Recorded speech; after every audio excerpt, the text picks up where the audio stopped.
Hi, this is Svart from Contracult, and you're watching Industrial Music Culture.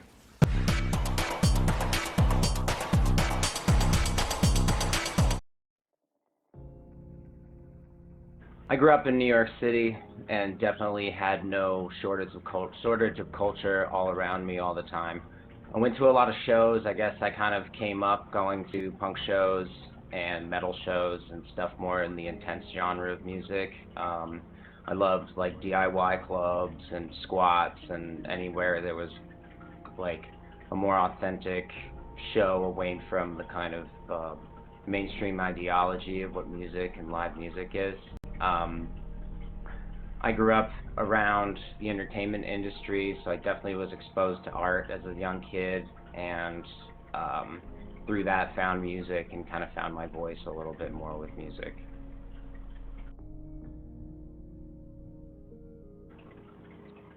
I think I first came into industrial music when I was about 11 years old, mildly. Um, I discovered Rob Zombie and Marilyn Manson. It was always just a little too scary for me at that time to go full force into it, but I liked it, I was attracted to it, and I kind of liked that it was sort of bad and it was this sort of, evil tinted thing that I was into. And then when I got more into heavier music, I didn't really dive into it as much. There was a couple bands that kind of caught my ear, and I decided like I couldn't stay away from, like primarily Mindless Self-Indulgence or Atari Teenage Riot. I really liked. There was a local band at the time called Still Life Decay that my friend Fade was in, and I remember getting a really early tape of that and being pretty into it, but they always played goth clubs and such that I couldn't go to at that age, so he was just kind of like my fierce sort of creature of an industrial friend who worked at the store. He eventually started a project a few years ago called Static Bloom that's still super strong, and he makes really good music still, but he was kind of my first sort of little introduction to knowing that really existed as a real primary scene, especially in New York City.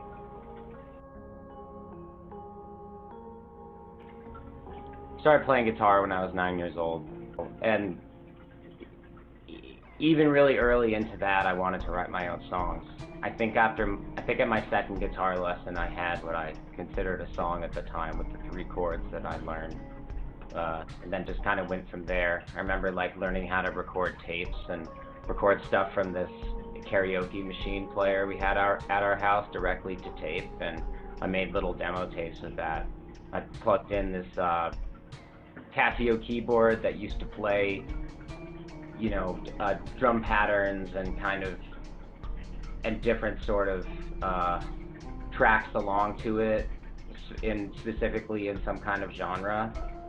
And you could hit the keys and it would change the keys along to what the song was. So essentially you could just use that and make a song pretty fast. And as soon as I sort of learned that pretty quickly, I was making a lot of my own music. I think I always had some kind of affinity to music. There was always lots of music at my house. My dad was playing guitar when I was at a really young age, and my parents swear that at least one of my first words was guitar before I probably learned to even say mommy or daddy. Interestingly enough, some of the first music that I got into on my own was disco music.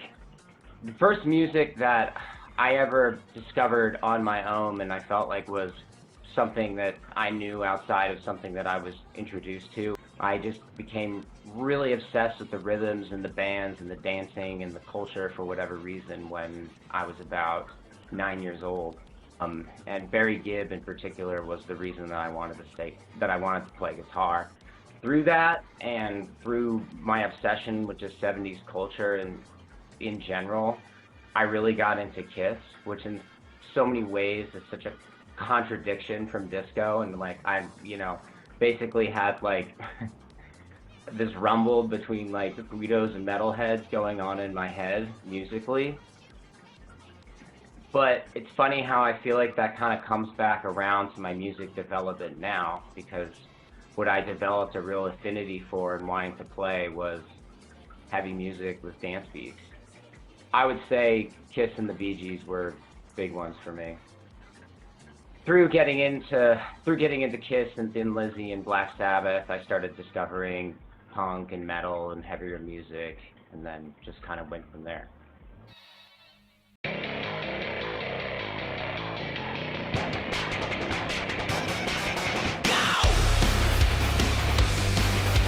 My friend David from New York, who now has a super cool project called Confines that's worth checking out, brought Cultprit and I together because he wanted to start a hardcore band. We both ended up playing guitar with David in this band called White Widows Pact. And I remember one night, Nick and I just kind of started talking about music, and somehow we connected on metal industrial stuff. And that always stuck with me.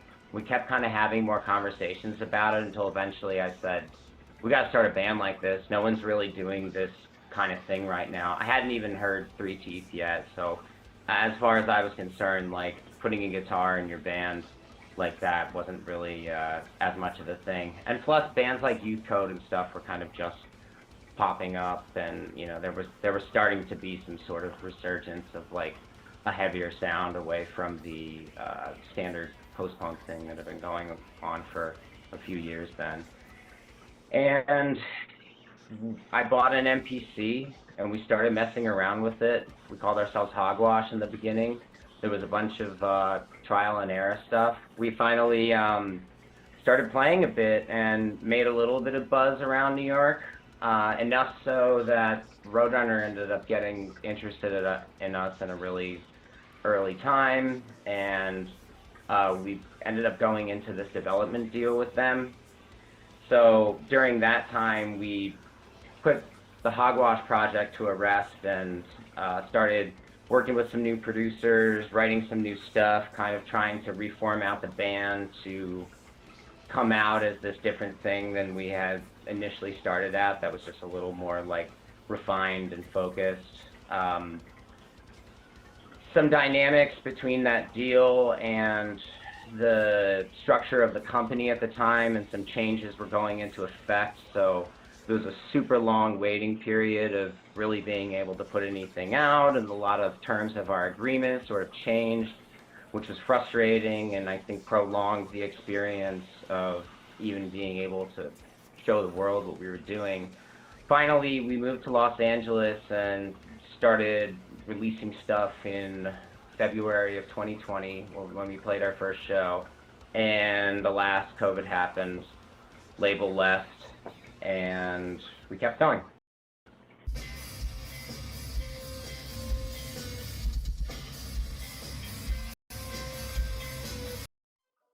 Contracult hasn't been on tour yet. To be honest, we didn't start playing shows until pretty recently. Our second show back after COVID was at a really great festival called Louder Than Life, and I've been playing on a stage since a very long time, and I usually don't get nervous, but I'd say, you know, after experiencing the pandemic and everything we had gone through as a band, to actually be there and to see our name with all these other great headliners and artists I've been following and listening to for years, it was exciting and totally nerve-wracking. I didn't really know what to expect. We were playing pretty early in the day, second band on this festival stage, and well, we were supposed to be first, but they ended up moving us to second, which immediately made me a little bit nervous, but handled it pretty well. Didn't spiral just yet, which I was surprised about. Said, okay, I guess we're playing second. A little less time to sound check, a little less time to set up, but hey, we're professionals, we've done this before, we can make this work. Got everything set up during the line check, couldn't use my wireless, had to move over to a wired mic, no problem. Had another little trouble with my in-ears situation, figured it out, no problem. So once all that kind of got through and I didn't have a panic attack, I realized that everything might be okay.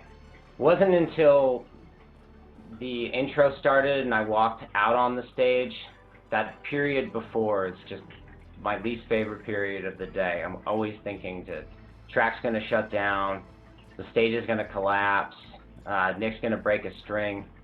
Anything horrible could happen. But once that intro happened, and I got out there and sang the first few lines to WDYT, and kick and snare really started pummeling through the sound system, it was just like immediately being back where we started.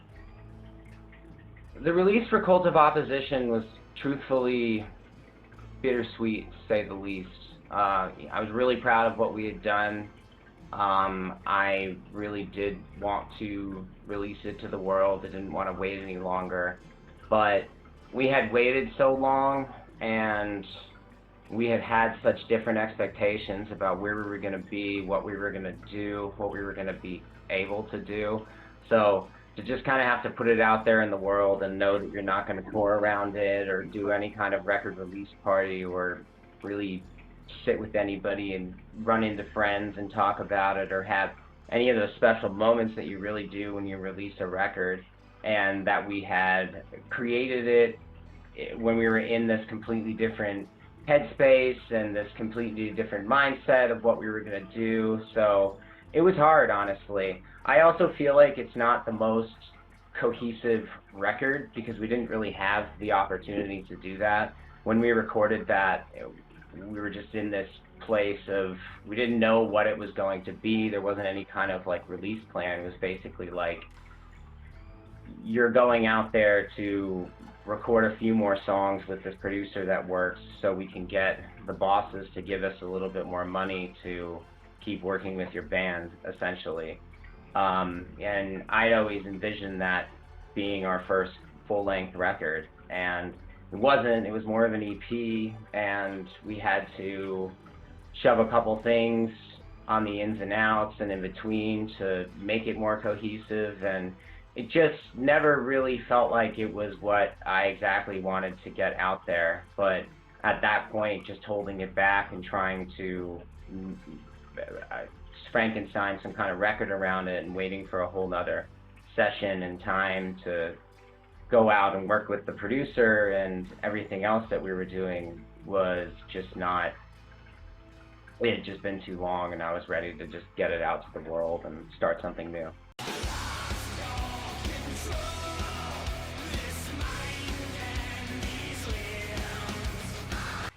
First music video shoot we did was a dream. It was amazing. We did it for Hogtied, and I really wanted to do some kind of video that reenacted what the song was about.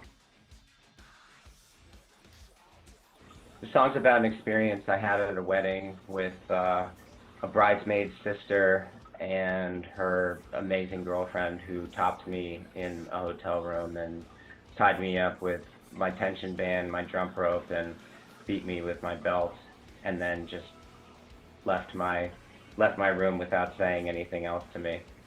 So I hooked up with this independent porn company called Aorta Films that I knew through some friends, and we constructed the whole idea and the whole set we were going to use, filmed it at a dungeon in Brooklyn, and at the time we were working with Roadrunner, so there was a bit of a budget on everything, and they put just this incredible video together that was really queer, really sexy, really personal, humiliating in the right ways, and just there had really been nothing like that at the time. I thought I looked amazing, the performance of everyone was great, the footage was provocative, and basically Roadrunner, after seeing treatments, knowing that we were flying to New York to do it, and that they could have visited the set, decided that they didn't like the way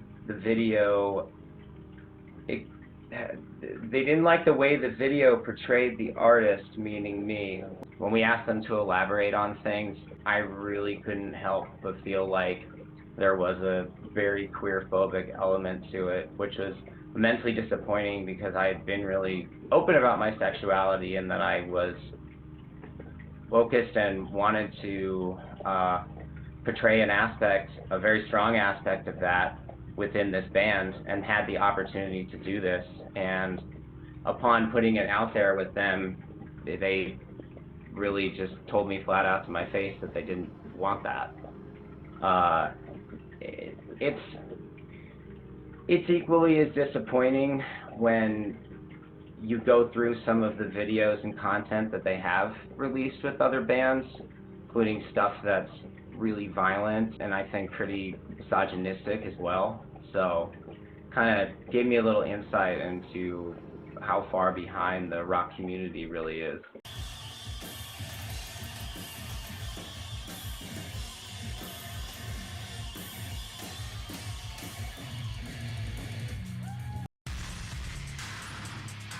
My dream tour, honestly, at this point, even over any kind of big mainstream Skinny Puppy or Slipknot, or maybe that's Skinny Puppy's not necessarily mainstream, but anything that would, you know, normally be a real reach goal for us is I'd love to tour with Ghostmane. I think something like that is kind of curating this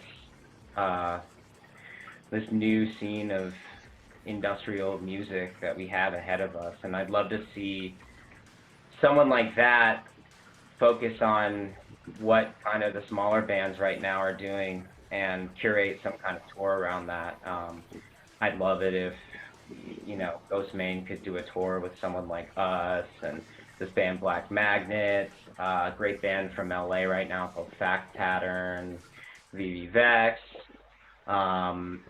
maybe King Yosef as well, another artist that I'm really all about right now. I think there's something new kind of bubbling up within, you know, heavier industrial music, and needs to be nurtured and kind of pushed to this next level, rather than kind of falling into this continuous throwback ideology and scene.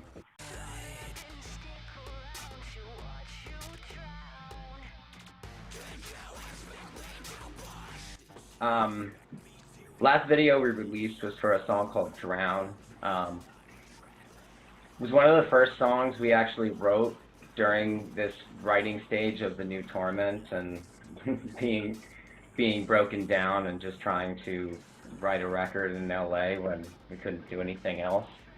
And the song's so interesting because it was completely different than it is now.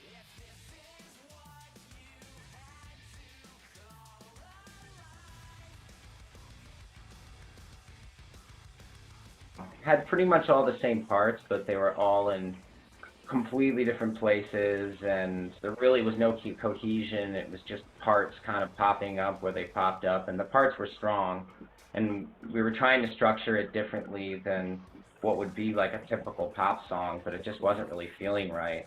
I went to bed, and somewhere in the dreaming state, I woke up and had a entirely new structure of the song in mind, and just went to the chopping block and moved things around. Well, and the song was probably 1,000 times better. So I think that was one of the first things we wrote during that time that I really loved, and it really connected as like a pretty cool song, and was current and made sense, and the lyrics were good, and it was metaphorical, but obvious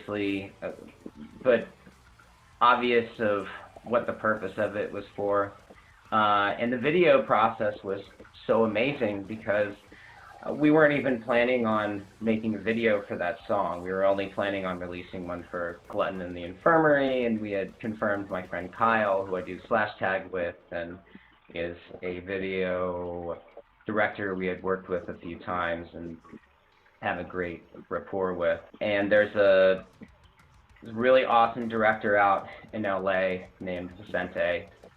He's done videos for Cradle of Filth and Three Teeth, Suicide Silence, and loads of other bands.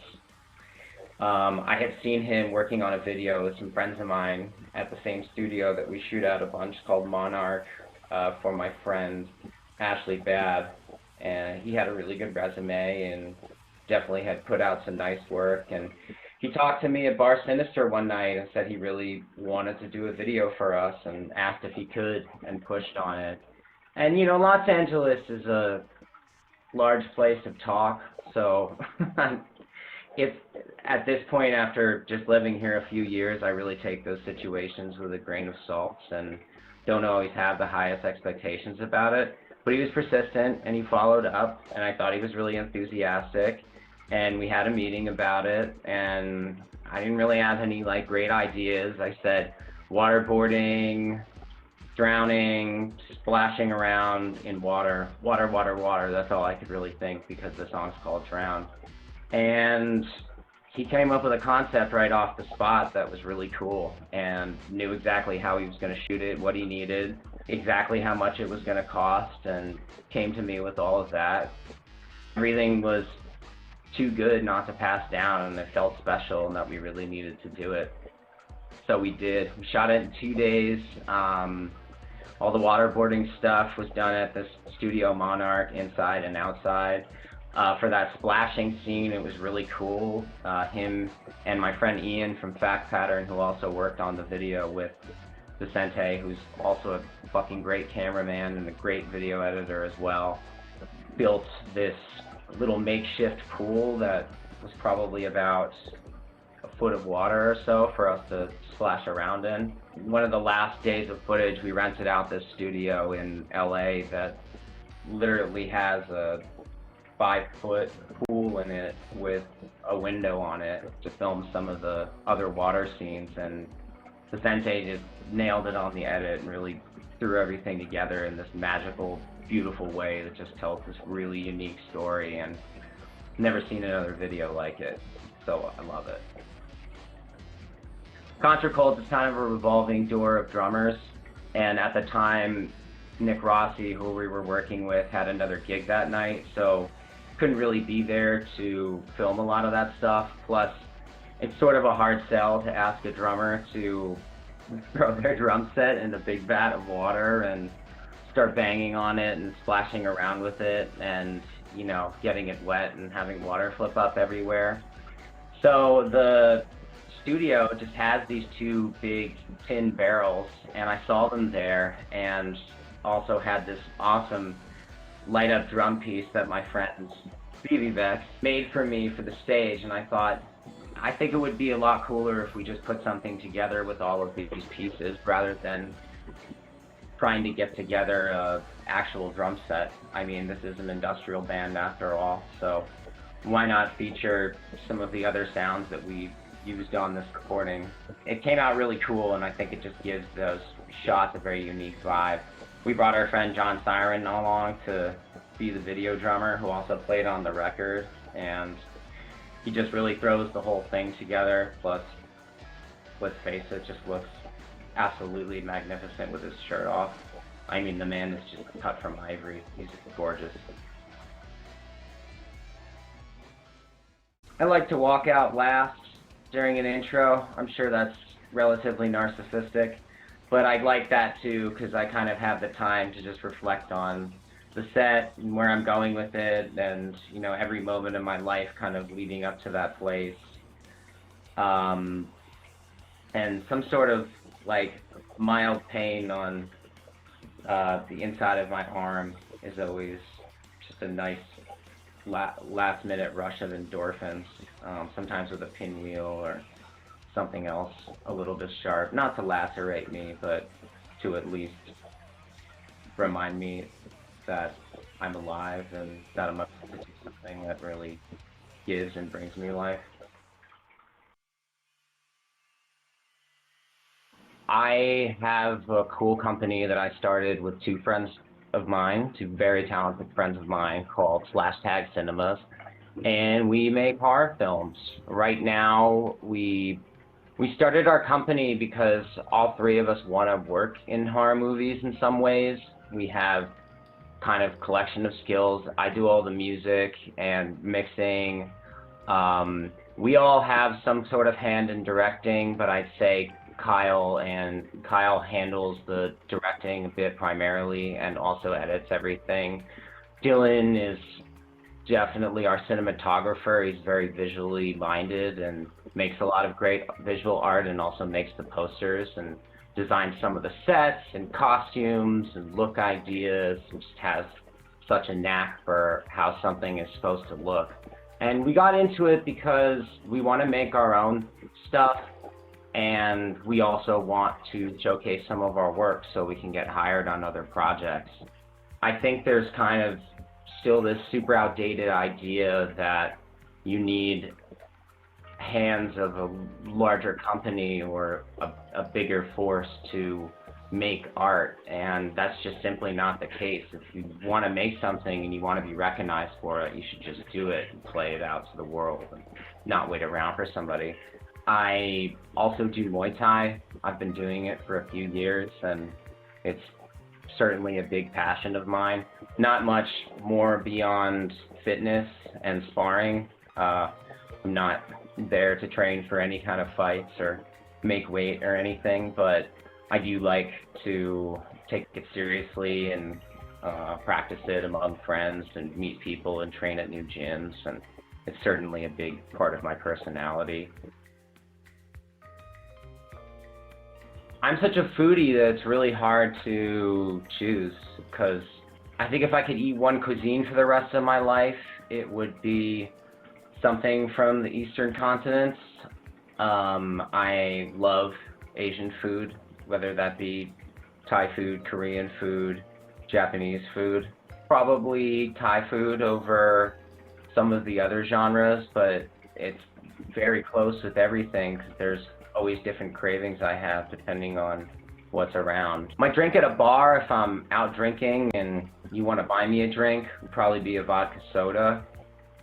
But I love cocktails. I'll drink beer on occasion. I don't do amazing with gluten, so try to stay away from that. I drink way too much coffee. I'm definitely a snob about it. I drink it black. I'm one of those. I like good coffee. Primarily a cold brew, nitro one, and water, because water is life. Drink lots of water. I live in Los Angeles, California with my incredible girlfriend, Angelina Sambrato, and we have two lovely children. They are kitties named Salem and Pagan. I'm really close with my family. We spend time together whenever we can and probably talk every day in a group chat. Listen to this story. I don't know, fuck it. I'm sure my sister's gonna talk about this in an interview eventually. So like, I got into horror movies at a really young age, and my kind of like trajectory into horror movies was pretty interesting because I never really watched them much when I was way younger. I always was attracted to them and like excited about the idea, but I felt like it was something I just like never really wanted to experience. But anytime I was at a video store, like I went over to the horror section, looked in the back of films and tried to look at things. And then the first thing that really scared me, that's like something that I watched that wasn't a movie, was I played like the first Resident Evil with this friend Kyle I had that was like an older friend who brought it over to my house, and it terrified me. I couldn't sleep that night. I just couldn't fuck with it. Like it was so scary.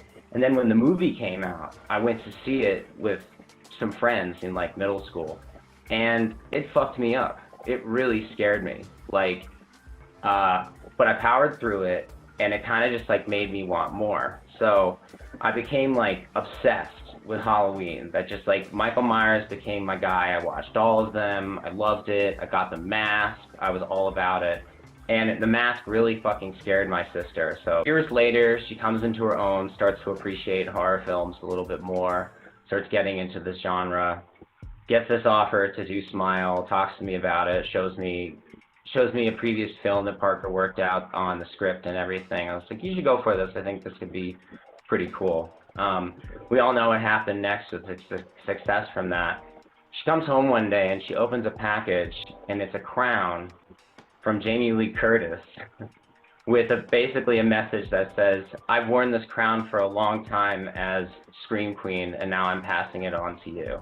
So, serves me right for trying to scare her with a Halloween mask when I was a kid. Look what I created.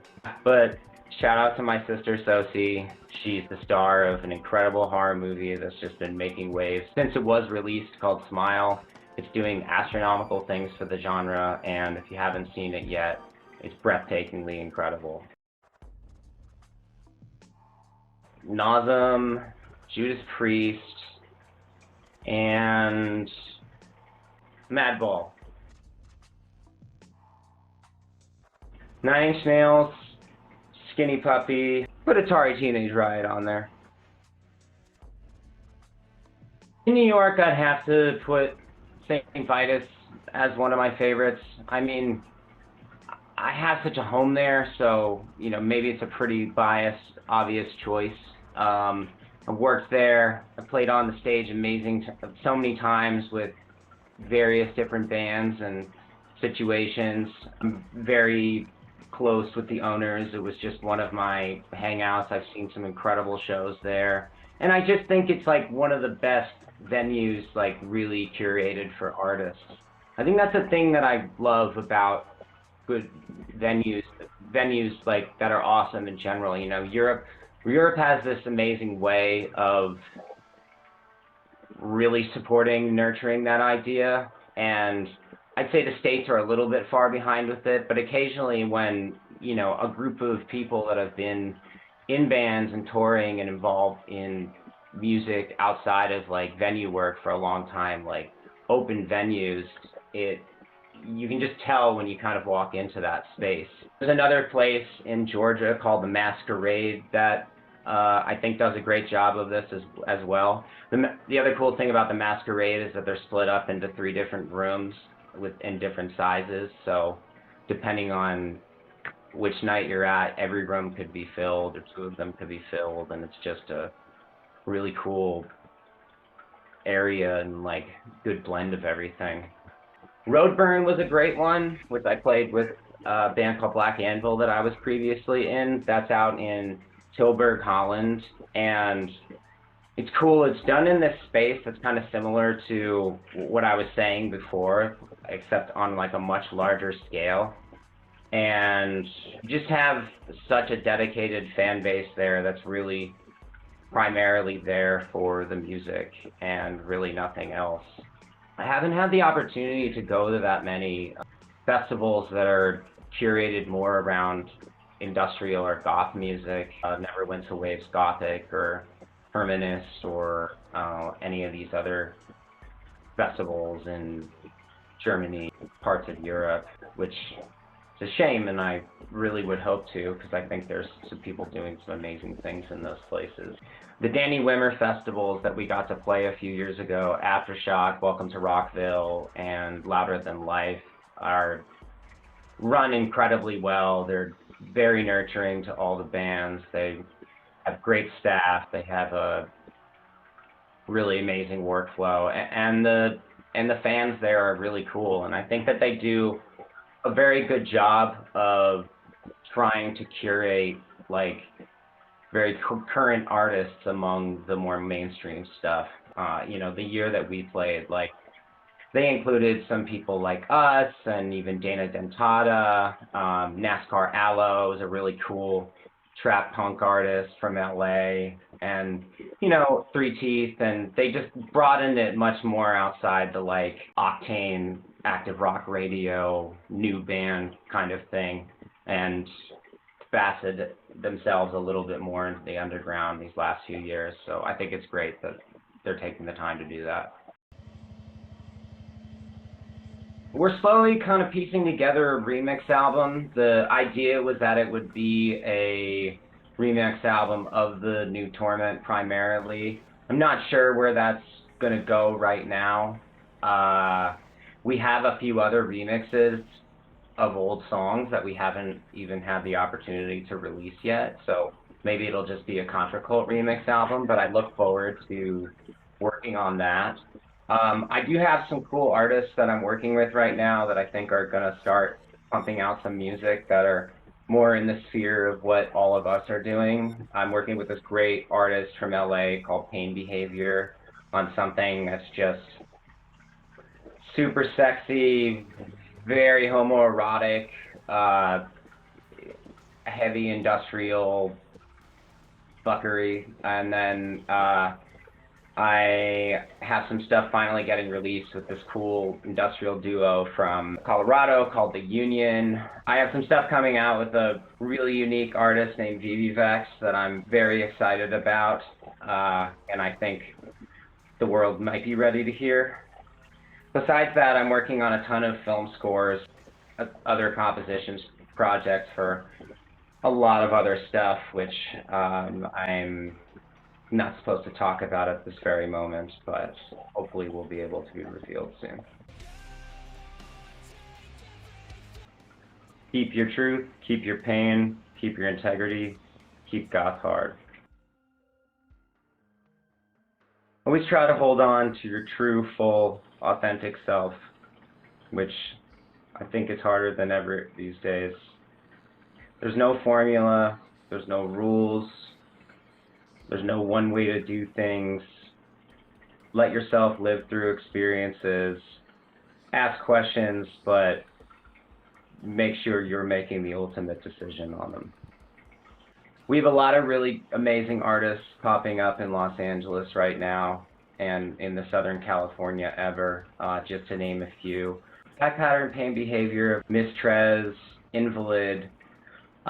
We're not necessarily being booked by the same 3 promoters, and maybe we're not on the same radar as some other artists that do the substance festivals and all this other stuff that seems to be the primary goth force that's going on in Los Angeles. But they're really awesome. Your support is needed there, and at least to take a listen. Yeah, try to open your ears up to some new stuff that's happening, and not just be focused so hard around all this throwback stuff, because it happened and there's more out there within the genre. Those bands are never going away.